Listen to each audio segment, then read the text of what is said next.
Hello, everyone, and welcome to your slightly late July book review. So, the book review this month is of the book Can't Hurt Me by David Goggins. Now, David Goggins is somebody who I've listened to and watched for many years, but I've never read his book. And this was a recommendation by Gareth, and I'm really, really glad I took the time to read this book. So, normally I hold up a copy, but I actually bought the Kindle version this time. So, yeah, it was on the Kindle. But yeah, I would highly recommend you go out and you have a look at this book. Now, for any of you that have come across David Goggins, he is a individual who's very sort of rah rah America in your face type of individual, which I don't mind. I don't mind at all. I think the more motivation, the better. More people being motivational out there, the more likely it is to stick for somebody else out there. So I think more is good. But reading his book is really incredible just to understand fully where his background is. Now, David Goggins is one of these people. He was sort of an overweight, in his words, loser kid, early, late teens, early 20s, and decided to join the Navy SEALs. Navy SEALs is one of the elite Tier 1 forces in America, but he then did Army Ranger training and he did the Air Force Special Ops training as well. So he doesn't mess around. He's got the world record for the most pull-ups in a 24-hour period. So I'm going to run through the sort of, normally I do 5 lessons. I've actually extended it just to 10 lessons for this book, just because I think there's so much powerful, particularly motivational stuff. And the reason I really like David Goggins is he doesn't try to fluff around it. He's like, you can do the hard thing or you cannot do the hard thing, but don't make some sort of excuse that, X, Y, and Z. It is literally in his mind, and one of the reasons I really enjoy him is it is literally a case of it is up to you. It's gonna suck. Get on with it. And I think, particularly in today's world, that's a viewpoint that isn't held by a large amount of people. Even in the motivational space, they try and fluff it out and sort of make it more give you an out, so to speak. So top 10 lessons. Number one, he talks about his life, his childhood, and I really, really sort of that resonates with me. But the first lesson, excuse me if I keep looking over there, that's just where my notes are on the screen. He talks about face your bad hand and recognize your limitations and basically where you come from. And the exercise that he talks about is putting down on a piece of paper, what is the thing?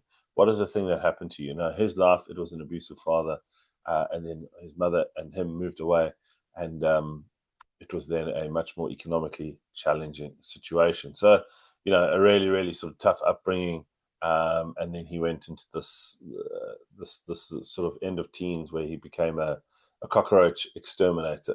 Was, I think, his last job, but he realized that he needed to do something, and it was a Navy SEALs ad on the TV about being the best you can be, effectively, that really got him. And but the way he talks about it is, if you write it down, if you're now saying this is the thing, because circling around in your head, and for anybody who's done, I don't want to get all deep and meaningful, but anyone who's done any sort of CBT, cognitive behavioral therapy, anything like that, once you, and this is true of massive issues as well as smaller issues, once you've put it down on paper and clarified what the issue is, you can now say, okay, well, that's my issue, but is that my thing to bear forever? Or how do I deal with that? And once you've put it down and you've actually clarified, a lot of the time that problem not necessarily loses its impetus, but certainly becomes a bit of a smaller problem within your life. So really, really good piece of advice there in terms of clarifying the problem.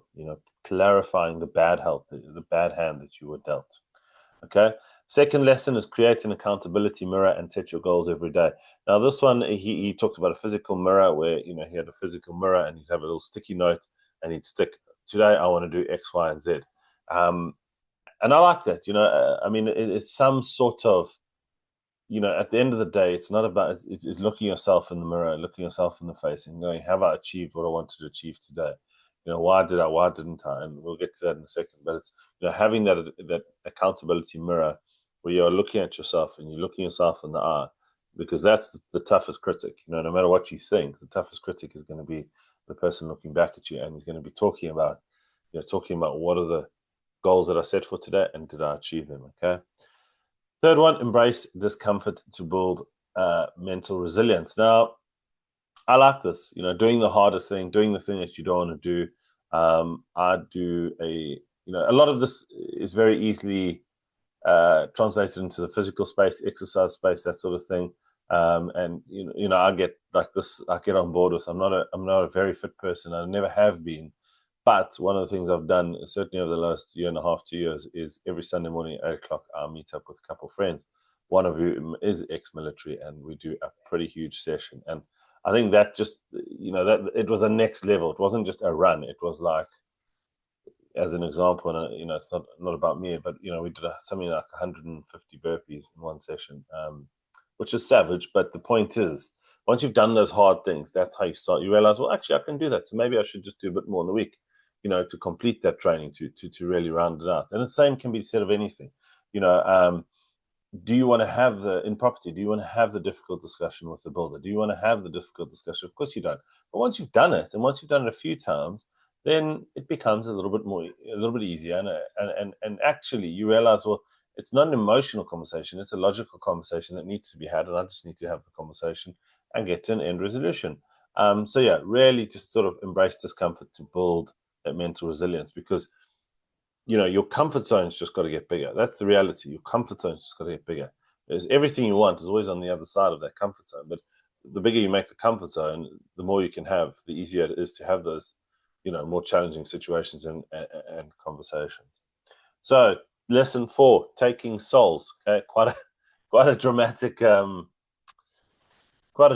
lesson, but basically taking souls means, when you are passed over for promotion, when you are told that you haven't done the thing that you need to be doing, it is literally taking that and turning that into your fuel. Okay.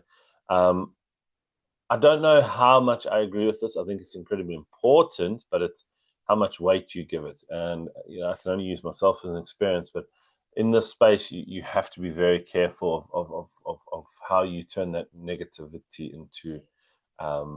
into fuel. So, for example, revenge is a good one. You want to prove people wrong, whoever people are, and become successful, financially successful. Okay, but is living your life according to somebody else's metric a good idea? So, I agree with it fully. I think it should be something that you use, but maybe it's not the entirety of what you use.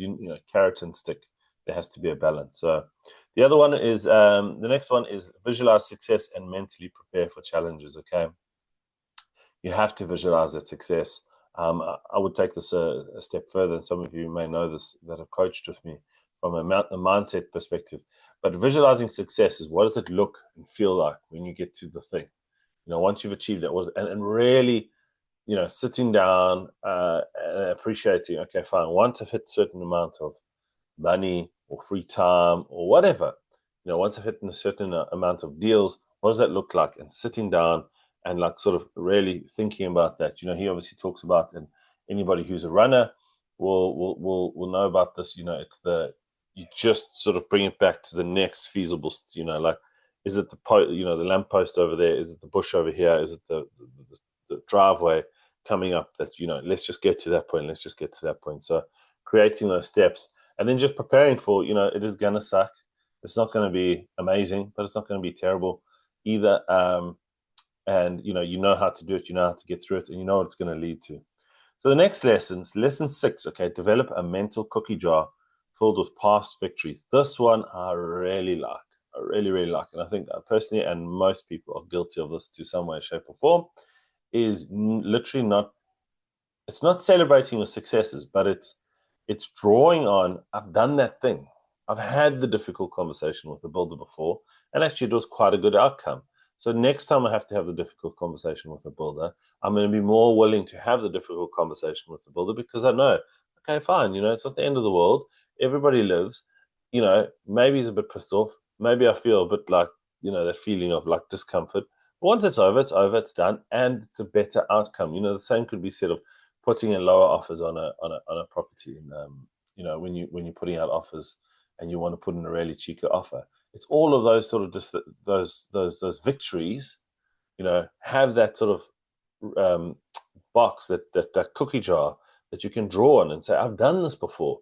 maybe in a slightly different guise, but I've had a difficult discussion and it's been positive. So, I really, really like that point, something that I'm going to probably be a bit more proactive on, because maybe it doesn't, it's not something that I do as much as I should do.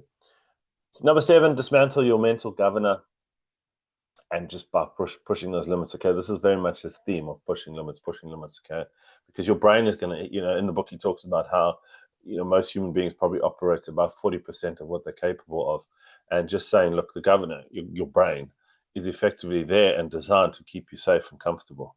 And it's like just pushing a little bit, just pushing a little bit, just pushing a little bit, and how that is, something that will increase that comfort zone, going back to a previous point. So it's very much a theme of just pushing, and this is not, I'm going to run a marathon. This is, I'm going to run 1 kilometer. I'm going to run 2 kilometers. I'm going to run 3 kilometers, etc. And it's a sort of cumulative process of growing that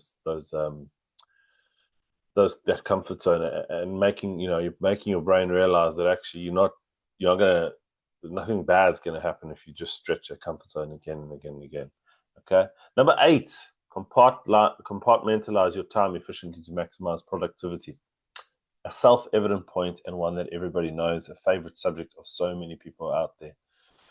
The example he uses in the book that I really like, the framework, which is week 1, do nothing except measure, as a measure, write down, obviously digitally or on paper, what it is that you are doing. Like, no judgment, no try and change anything. Week 1, write it down.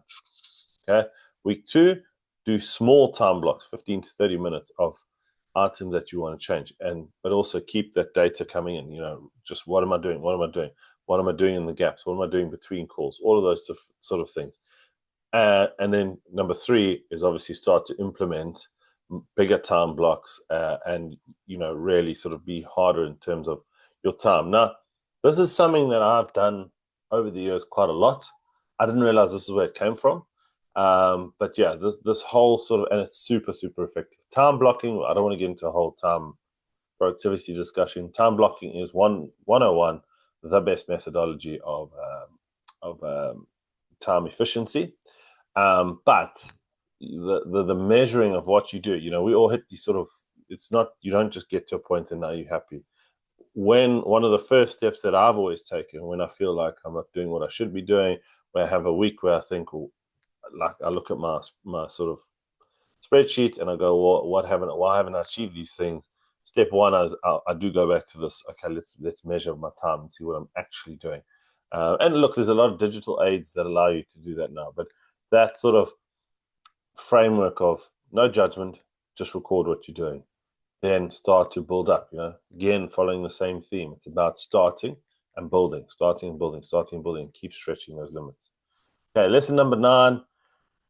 Continuing striving for greatness even after achieving success. This is a huge one, actually, because a lot of people are like sort of in the position where they thought they would want to be, say, 6 years ago, 5 years ago, 3 years ago, whatever the case may be. Okay. And there is a point at which when you get to that sort of success level, you think, well, now what? Because you can't do nothing. You'd be bored. You'd probably just become an alcoholic, I think. But the point is, what do you then do? So it's continuing to grow and grow and grow. And the nice thing, property is one of those arenas where you can do that. There is no upper limit. You can just keep growing, changing your strategy, bigger stuff. We're very much experiencing that in our world at the moment. So yeah, just continuing. You think, oh, I'm going to go home and do X amount of buy-to-lets or X amount of HMOs, or then you realize, well, there's a whole different level. And just keep growing that success. And it just, I suppose the question is, and the thinking there is, why not? Why wouldn't you? There is absolutely no downside to doing that, except if, and again, it's not doing the same thing bigger. It can also be, success is different things to different people and will change over time. But it's like, can you achieve, once you've achieved, say, a financial success, can you then go away and create a legacy success, work within a NGO or something, something more charity driven? So it's just figuring out what is the next step. What is it? How do you leverage of what you've done to achieve a higher level of success, and that's going to mean different things to different people. Okay, last point: embrace failure as a stepping stone to achieve, as a stepping stone to improvement and higher goals. Okay, so this is something that is hands down, along with lesson number 6, which is the establishing a cookie jar of previous successes. I'd say this is the biggest lesson, actually. And that is, when you have failure, which you inevitably will, and failure, again, is the same as success, is a subjective measure.